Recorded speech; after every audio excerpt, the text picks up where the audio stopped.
ओम नमो नारायण जी। जय माँ भगवती, जय माँ आदिशक्ति, जय माँ कामाख्या, हर हर महादेव।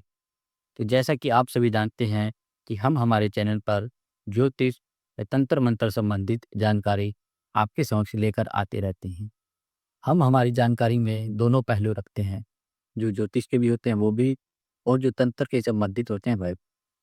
तो आज हम आपको बताएंगे कि पूजा पाठ करते समय, साधना करते समय आपको गंदे विचार या गंदे दृश्य क्यों दिखाई देते हैं या क्यों आपके मन में ऐसे विचार आते हैं?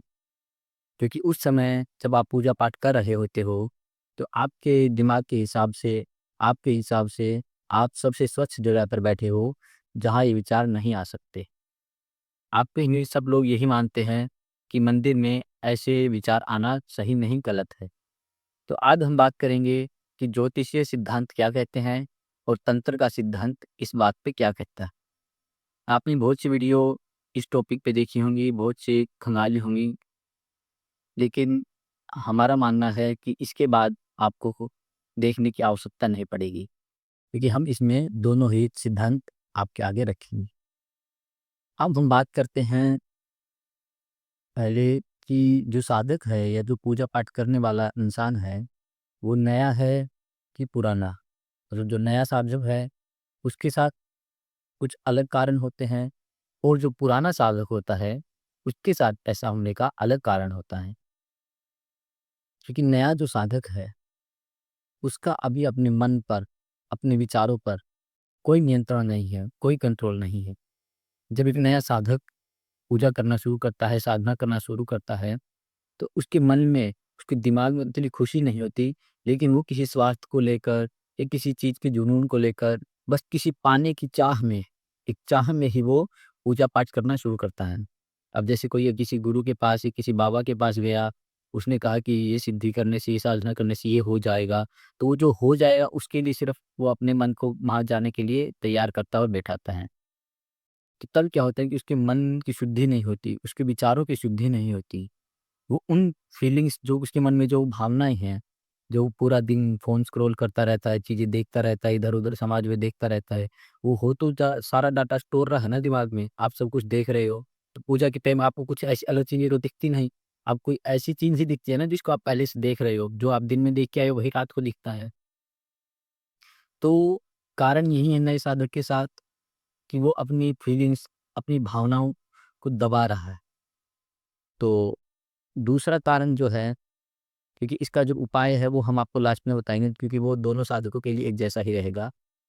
और जो दूसरे जो साधक ऐसे हैं, जो बहुत समय जिनको हो गया वो, तो उनके साथ क्या होता है कि जब उनको ख़ास समय हो जाता है करते हुए, तो उनका मूलाधार चक्र जो है जागृत होने लगता है। उनकी जो न कुंडलिनी शक्ति है वो उठने लगती है, उनमें चेतना आने लगती है, उनके चक्रों में, वो एक्टिव होने लगते हैं। तो जब भी वह एक्टिव होते हैं, तो एक बार के लिए कामुकता बहुत ज़्यादा बढ़ जाती है। और ये सिर्फ़ एक आपके साथ नहीं हो रहा, हर एक जो साधक होता है, उसके हर साधक के जीवन में ये फ़ेज़ आता है। जब उसके जीवन में योगिनी चक्कर चलना शुरू होता है, जब उसके जीवन में ये कामुकता और ये ऐसे भाव, हो सकता है क्योंकि जो पुराने साधक होंगे उनके साथ ही ये जो अभी बोलूँगा मैं वो चीज़ें उनके साथ होती होगी। जल्दी और जो अभी नए करने लगे उनके साथ ऐसा नहीं होता होगा। नए साधकों के आगे तो सिर्फ़ विचार आते होंगे, जो गंदे हैं, जो गलत हैं। लेकिन जो पुराने साधक हैं, वो तो अगर कभी-कभी उनके मन में जो माता की मूर्ति जिसके सामने वो जप कर रहे हैं, क्या पता उसको देख के भी आधे साधकों को मन में गलत भावनाएँ आने लगती हैं। उस मूर्ति को देखकर भी, उस प्रतिमा को देखकर भी, जो माता का विग्रह है सामने रखते हैं, उसको देखकर भी उनके मन में कभी-कभी आने लगते हैं ऐसे भाव। और अगर कोई ऐसे साधक है पुराने जो हमारी वीडियो देख रहे हों, तो एक बार कमेंट बॉक्स में इस बात की पुष्टि अवश्य कीजिएगा, और जो नए साधक हैं वो भी अपना बताएँगे कि कहाँ तक उनके साथ ऐसा होता है। अब हम बात करते हैं कि ज्योतिषीय सिद्धांत। अब ज्योतिष के भी अपने सिद्धांत हैं, क्योंकि वो भी एक पूरा विज्ञान है। तो उसमें वो कहता है कि जो भी इंसान का शुक्र तेज होता है या ज़्यादा एक्टिव होता है, उसके मन में ये विचार अक्सर चलते ही रहते हैं। दिन वो कहीं भी बैठेगा, कहीं भी जाएगा, तो उसके मन में ऐसे विचार चलते रहते हैं।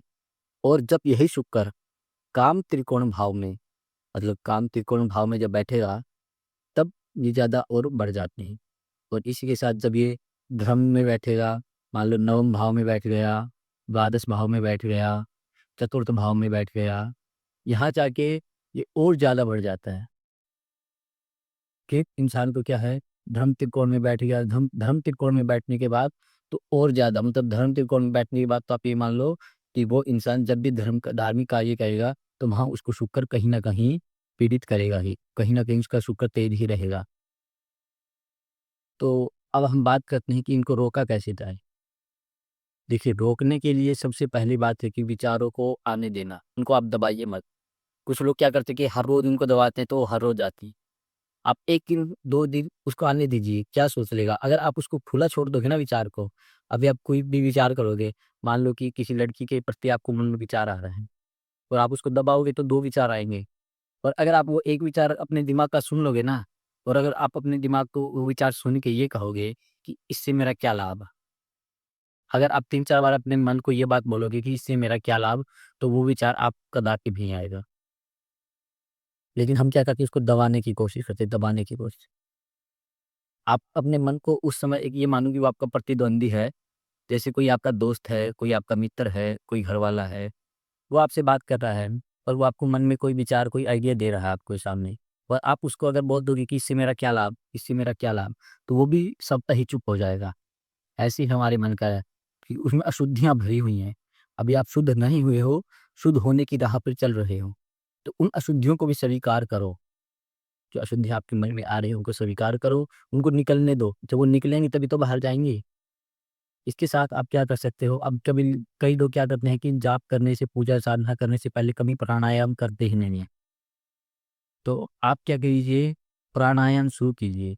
पूजा करने से पहले प्राणायाम करना शुरू कीजिए। इससे आपका मन स्थिर होगा और मन स्थिर होगा तो विचार भी स्थिर रहेंगे। फिर इसके पश्चात आप क्या कर सकते हैं कि तब भी अगर नहीं हो रहा तो इससे फिर रामबाण इलाज है। आप जब आपका सूर्य स्वर चलता है, तब आप पूजा पाठ करना शुरू कीजिए।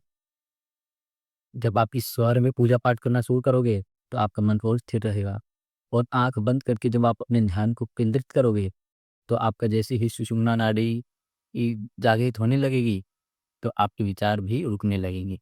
लेकिन ये एक दिन का खेल नहीं है, कई महीने लग जाते हैं इसमें। तो अगर आपके विचार आ रहे हैं तो इनको रोकिए मत, इनको आने दीजिए, आने दीजिए। अगर आप नए साधक हो, तो ये आपके मन में दबे हुए विचार हैं और कुछ भी नहीं है। हाँ, अगर आप पुराने साधक हो, आप इस चीज़ पे कंट्रोल कर चुके हो, अब आपके साथ हो रहा है, तो ये आपके लिए खुशखबरी है, क्योंकि आपका योगी चक्कर शुरू हो रहा है। अगर आप इस चक्कर को भेद दोगे, तो ही आपको आगे जाके ज्ञान प्राप्त होगा।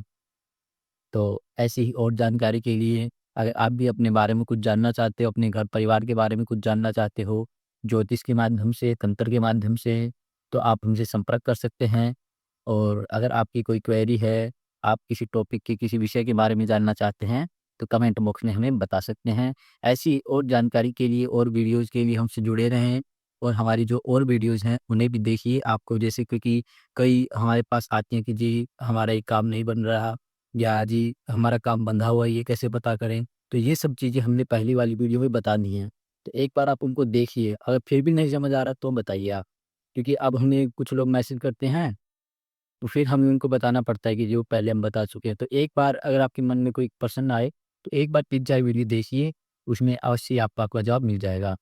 हर हर महादेव, जय माँ भवानी, जय माँ आदिशक्ति।